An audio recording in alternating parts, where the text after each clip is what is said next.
When she walked into the internal affairs, she alleged that she was being stalked or harassed by this particular patrolman. Serial offenders pick those people that are considered less than equal. Prostitutes, runaways, and drug addicts are very commonly targeted. No matter how she lived her life, she was a human being that deserved to live to a ripe old age. And I hope that justice comes for Donna.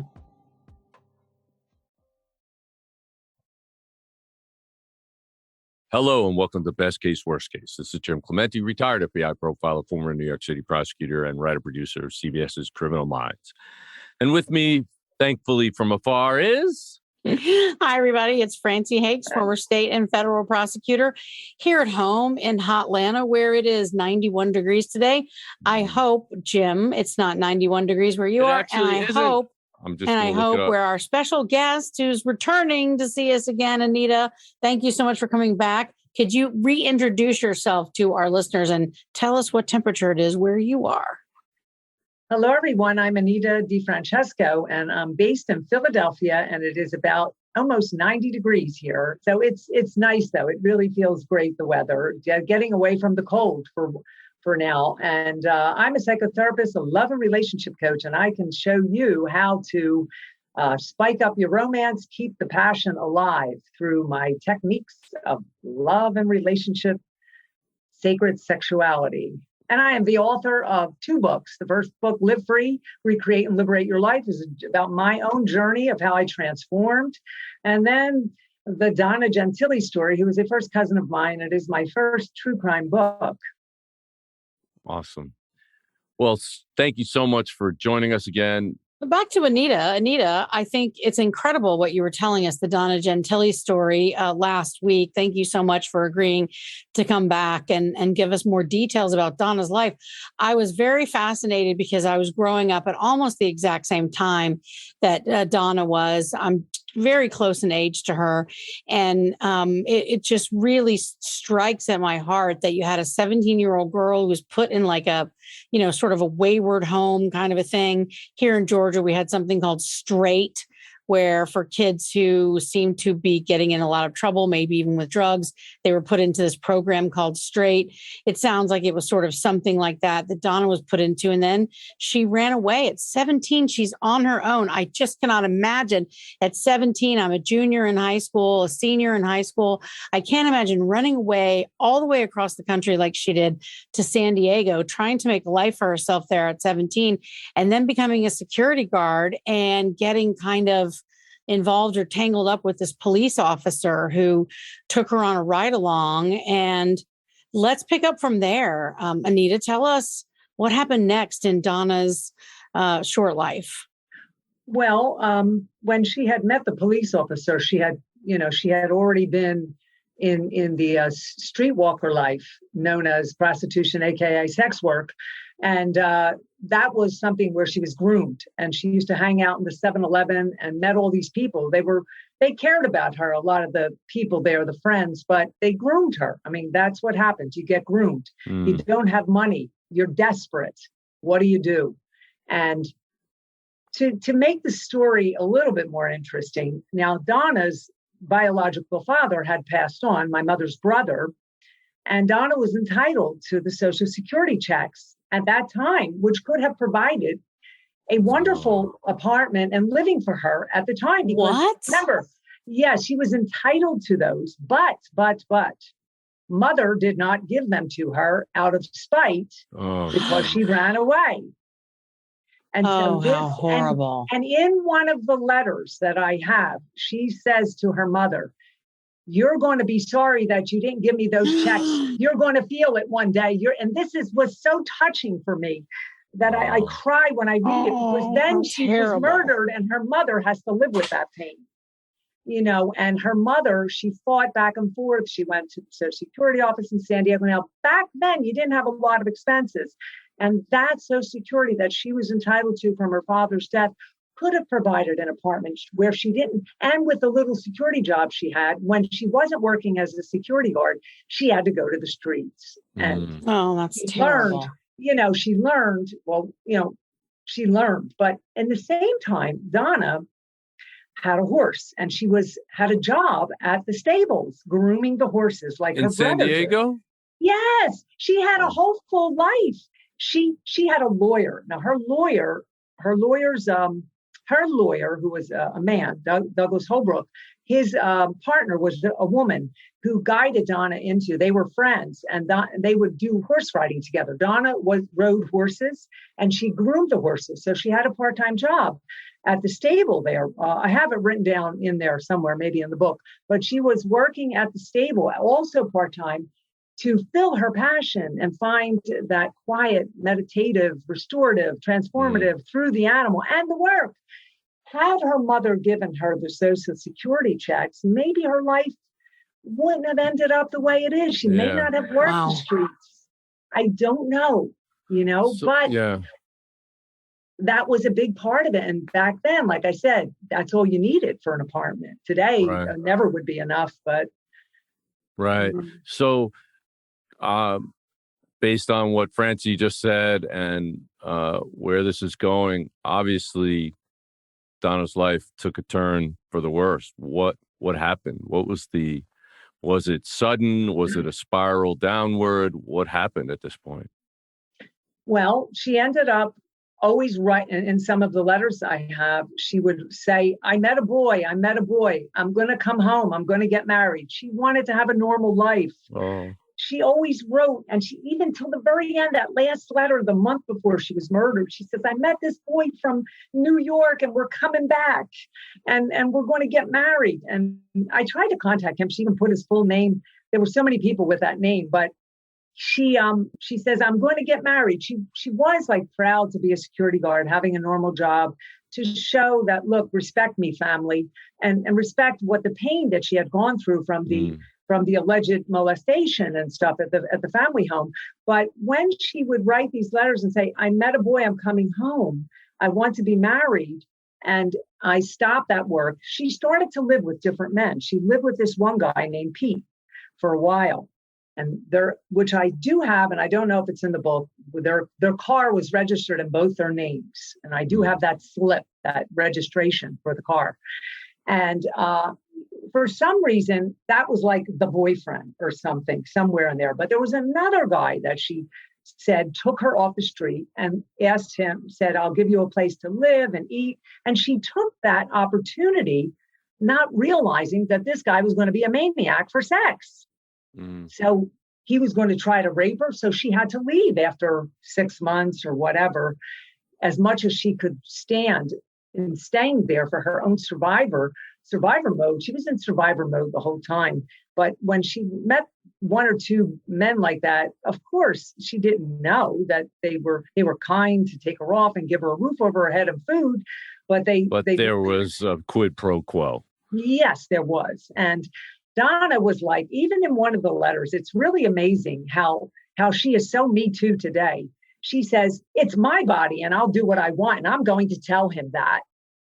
Wow. That's something like what a woman would learn today to say, would learn in a psychotherapy that I do. Like I say, it's your body. You got to tell the man it's your body and nobody can touch your body unless you say yes. And in my Tantra workshops, I teach people how to ask for, just because you're married to that person, it doesn't mean you can have sex with them or touch them when you want to. There is a certain reverence and respect that you must ask.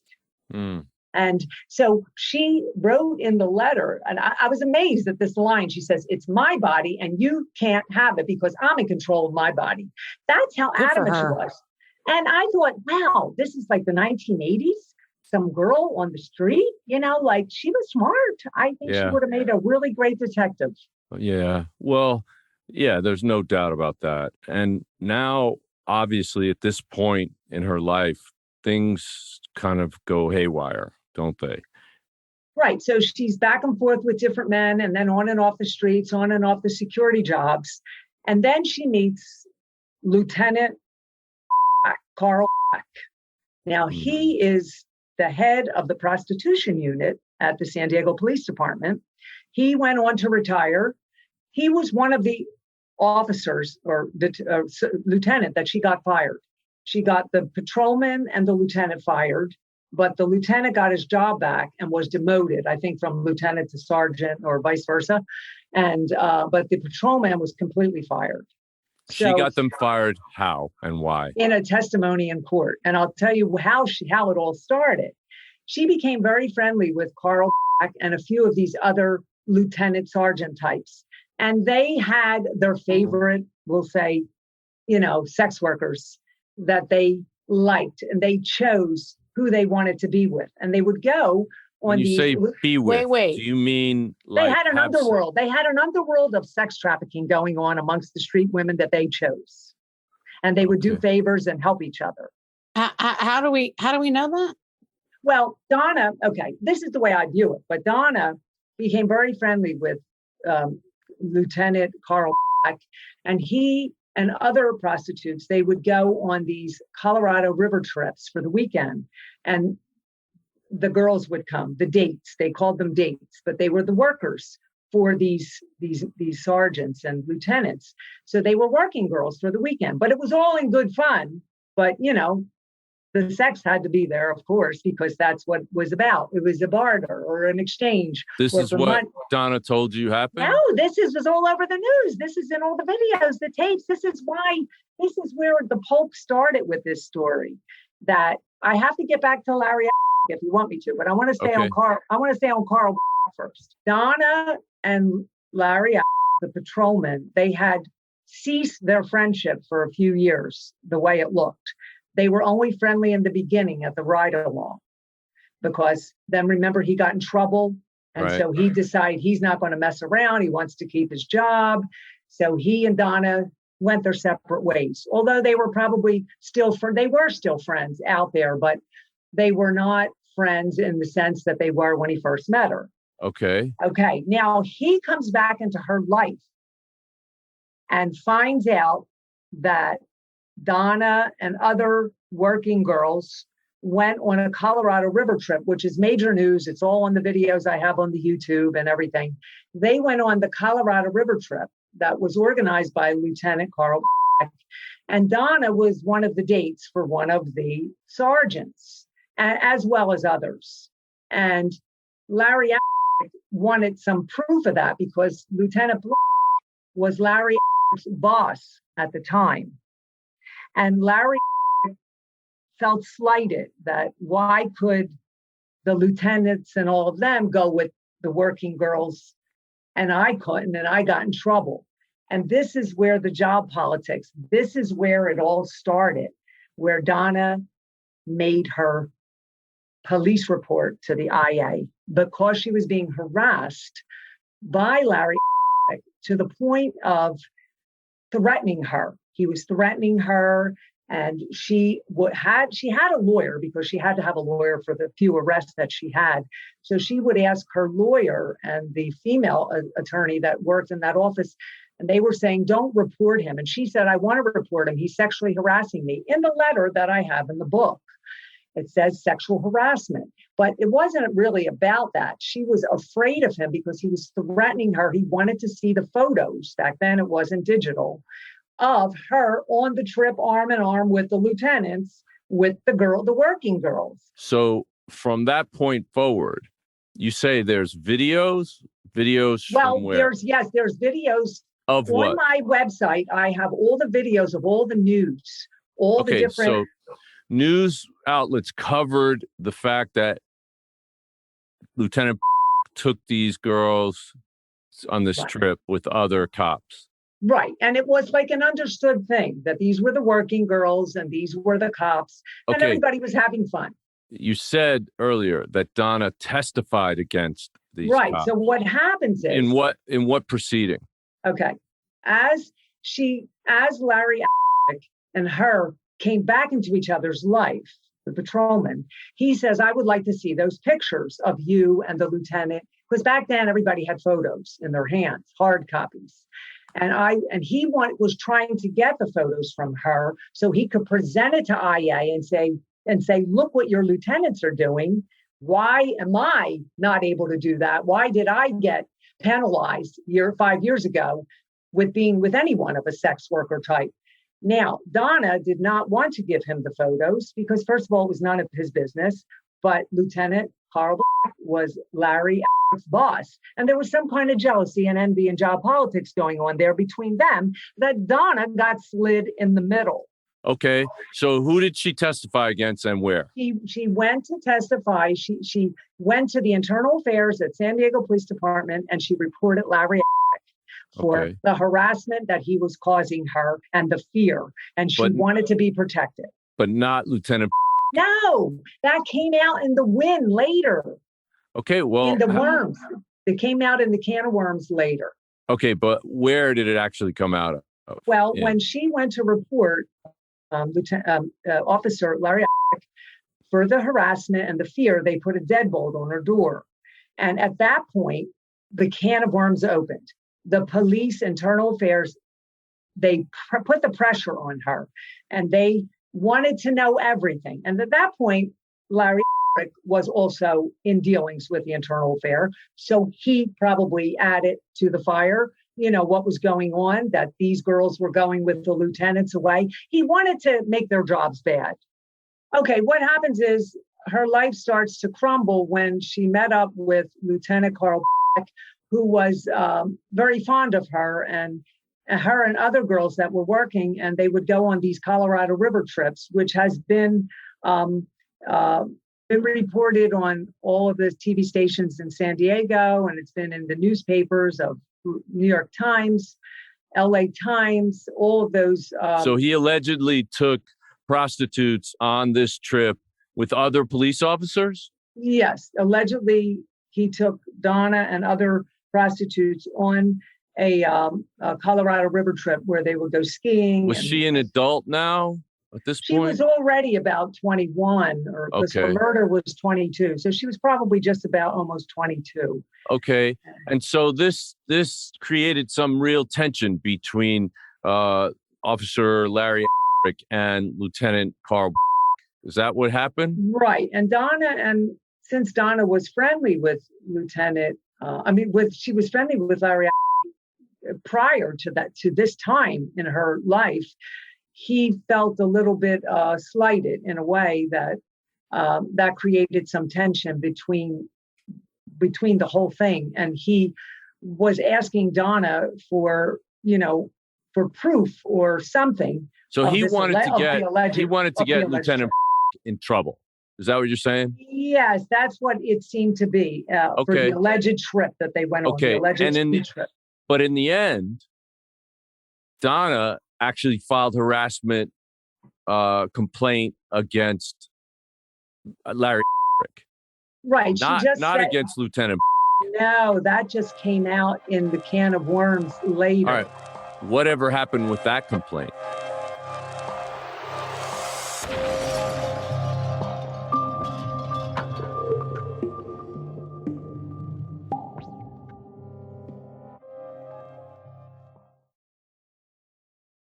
Well, what happened was when she walked into the internal affairs, she alleged that she was being, stalked or harassed by this particular patrolman, Larry, and she wanted some protection. And so what happened was, at this point, after several meetings that she had there before the testimony, the internal affairs made Donna a police corruption informant at that point. She became a police corruption informant, where she received the stipend pay from the internal affairs, and she would go out and supposedly you report people who are doing wrong things. But her lawyer, Douglas Holbrook, had stepped in because what they asked Donna to do was to go out and report on corrupt policemen. Okay. And it sounds like that might be dangerous. Right. And it was dangerous for a girl in her line of work and her age. Okay. And so, but she had already had that whole thing with Larry reporting him for just bothering her. She didn't want him bothering her for anything else she was doing with other policemen, and that happened to be Carl. But when that started, then Larry dragged in Lieutenant and the others into this whole thing. Into the equation and everything. And then so everybody was going Donna down. was kind of really in the middle of all that. Yes, absolutely. Okay. And so she testified at some hearing against Larry. Just him, yes. Okay. And then what happened to her very shortly after that? About within a month's time, she was found murdered with pebbles and rocks stuffed down her mouth in the San Diego County. Yeah, was found murdered in the San Diego County. So it became a sheriff's issue. It was out of the county of San Diego. It was in Sunrise Highway in San Diego, where they found her body maybe about 3 weeks later. So it was a sheriff's department case, but you said, what was her cause of death? Do you know? Asphyxiation. All right. And so pebbles and dirt were stuffed down her throat. Yes. It was that seems like a horrific thing to happen. But it also seems quite symbolic to me, Jim. I'm curious what you think about that as a profiler. I'm not a profiler, but as an experienced prosecutor, that certainly says something to me about a message. I mean, what do you think about that? Absolutely, because it's a very unconventional way to commit murder. Absolutely, very extremely rare. And it's the kind of thing that, mobsters or gangsters or drug cartels might want to do to send a message, not to speak out. Yeah. Silencing her. I mean, that's what that sounds like to me for sure. Right. And that was the whole symbolic of it. But there has been it's a cold case. And then her autopsy later was sealed. So as a family, we've been trying to get that autopsy opened. And I've been working with the main detective on it, but it's sealed. So have you ever heard that before, Francey, where they seal an autopsy report from the public? Never. From the family? Never.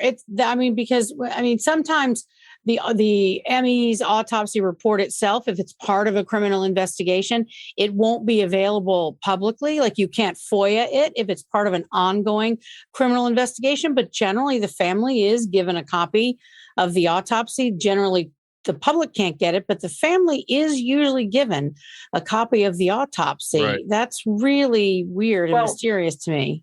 As of 2015, CBS Television, David Gottfredson is the investigative producer that continually works this case at the CBS there in San Diego. He went and they went to the coroner's office, and I have the letter in the book, and they said we can't open it unless they find the killer or it's an active investigation, whatever. In other words, they just can't open it.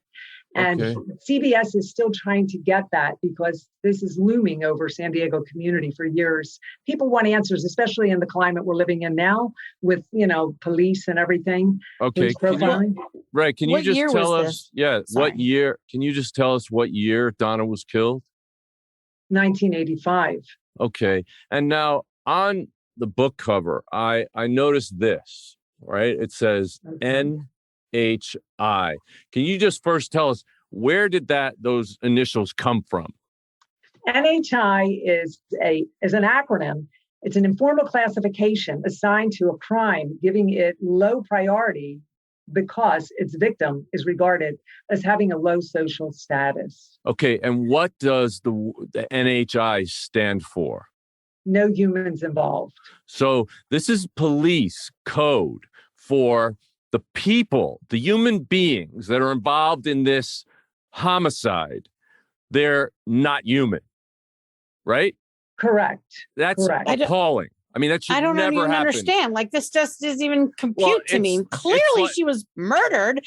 I mean, is it supposed to mean it's accidental? Because that's not what it sounds like. We know the classification for that. This doesn't make any sense to me, Jim. It means we don't really have to worry about this.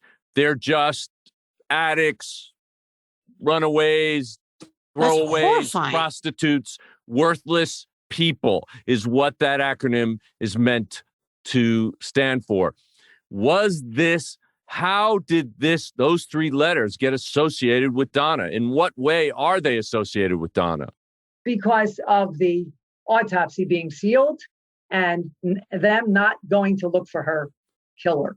A group of artists in San Diego, about 5 different artists, of which I have their names, came together as a message, as an education, in an outrage. And they put together this billboard and got all the permissions and permits that they needed from the city to place it up facing the San Diego Police Department, because they wanted the community to understand what this was really about. And they bared Donna's photo with that NHI term. They just bared Donna's photo. They could have bared anyone's photo, but since her story hit them and had a lot of relevance to everything that they were working on, they thought it was appropriate to place her photo bear her photo with this NHI, the Artists of San Diego. And that's because they believed that the San Diego Police Department was treating Donna's case as if she was not a human being. Yes, because after they found out that the autopsy was sealed and, it never was open. Now, keep in mind, this billboard didn't go up until like around 1990. It was 5 years after her murder that they put this up. So they were probably studying cases and the artists, they were coming together doing different projects. And then this came into light for them. And, but the purpose was to act as a wake-up call against, in one of the quotes that one of the Elizabeth Cisco says, she was one of the artists, that a wake-up call against ongoing naked male aggression, a reminder that war habits die hard and that female victims continue to be blamed, in particular, for the violence perpetrated against them. They believe the San Diego Police Department has minimized the investigation of these cases because these artists believe that the San Diego police officers consider those people who were killed to be NHI. To be less than human somehow. Yes, or like less than human, or throwaways. Less than dead. The less dead, the less worthy. But it's not that the police would use it in their report. It's just that the artists felt that this is something that should be brought. Right. It's slang that was used by police, and therefore her case, they're treating her as if she's less than human. And so it makes sense for you to call her case that way, but that's not the way any official police reports said about it. They never use that. It's just an attitude, but the artists went into research about it. And if you look back in old detective magazines, that this NHI is mentioned in there, and it's mentioned in a certain movie I saw, Strange Days or something, and you hear the word NHI in it, an old movie from like the 70s, and starring Angela Bassett.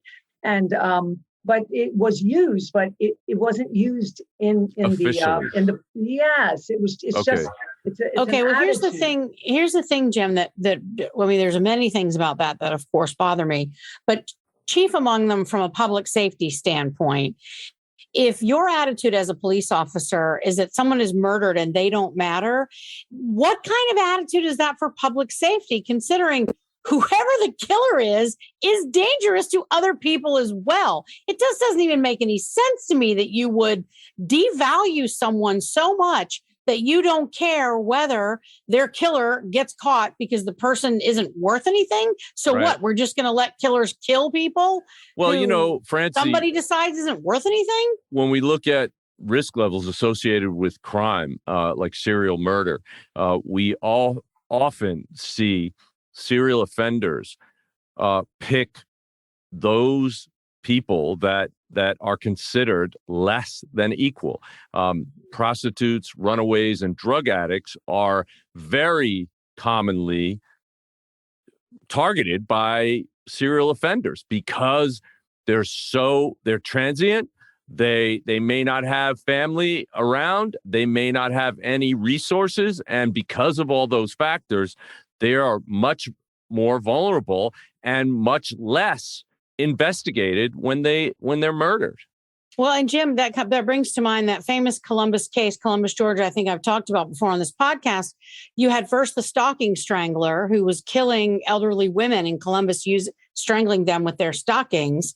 And then you had the forces of evil killer, as he called himself in letters to the police, in supposed revenge for the stocking strangler. But really, it was just people who were killing. The forces of evil killer was killing prostitutes. He was saying it was in revenge for these other women that were killed, but really it was just an excuse for him to murder people. And they were marginalized people. I find this, Anita, such a terrible, shocking story, this attitude, but it sounds to me like the sheriff's office does care about Donna's murder and is investigating. Is that right?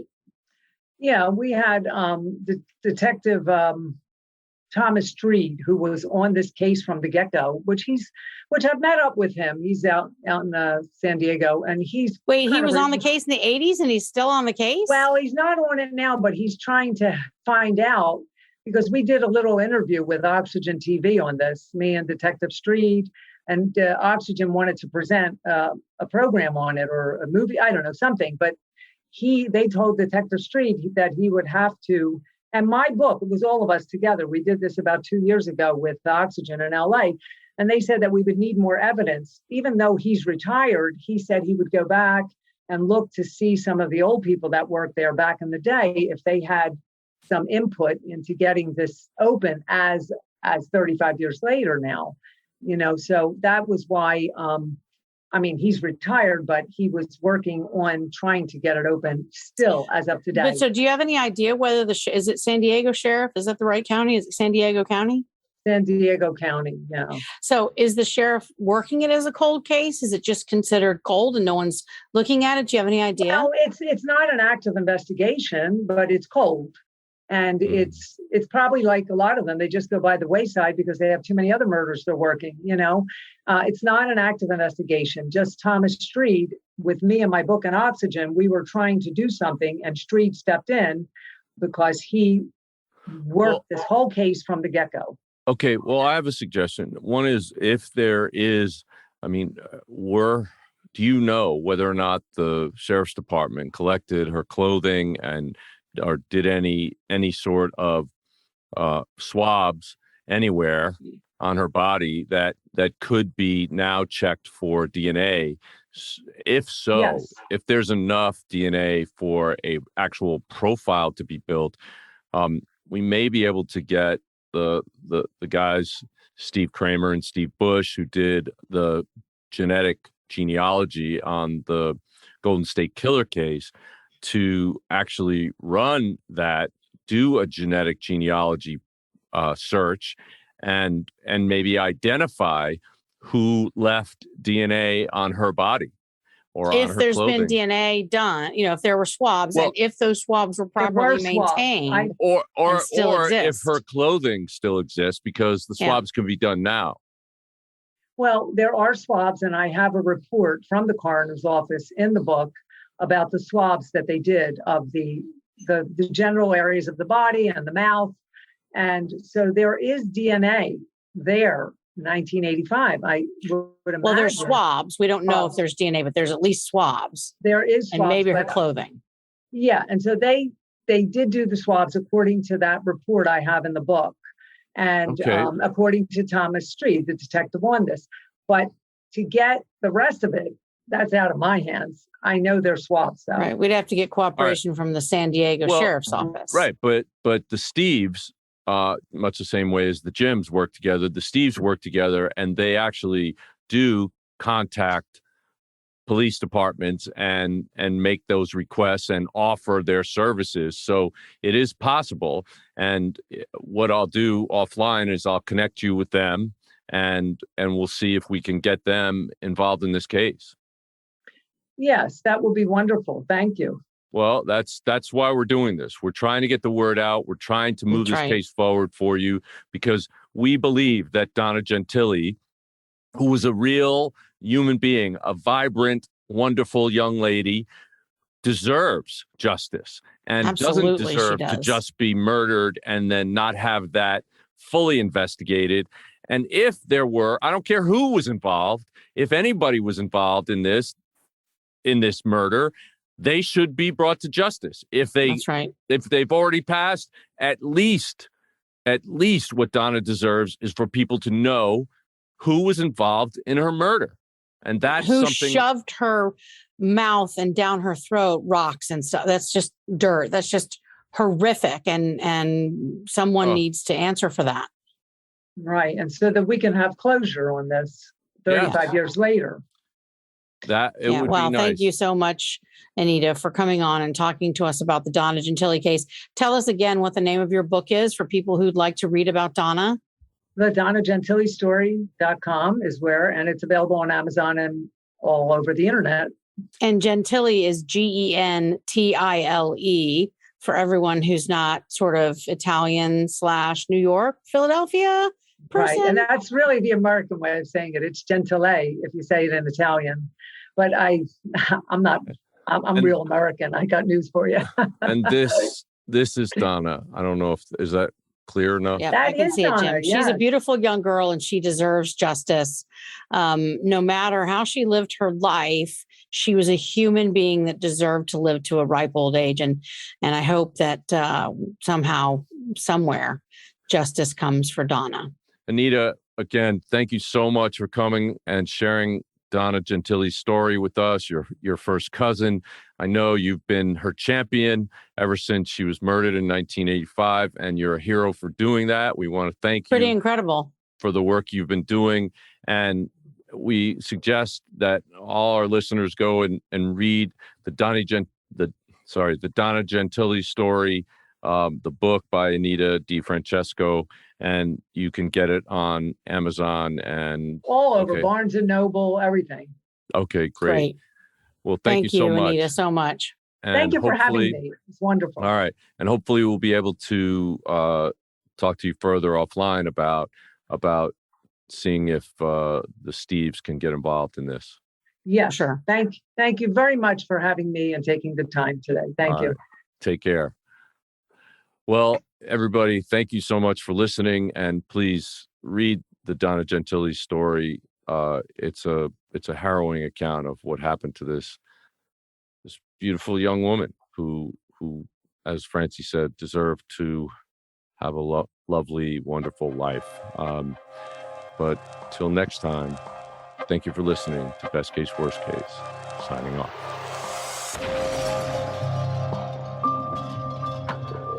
Best Case, Worst Case is an XG production, produced by Francey Hakes, Josh Murphy, and Jim Clemente at Empire Studios, LA. Engineered and edited by Matt Gergel. Music composed and performed by Simba Tsumba and hosted by Wondery. You can listen to Best Case, Worst Case on your favorite listening app. We are on Spotify, Stitcher, Apple Podcasts, and wherever you listen to podcasts.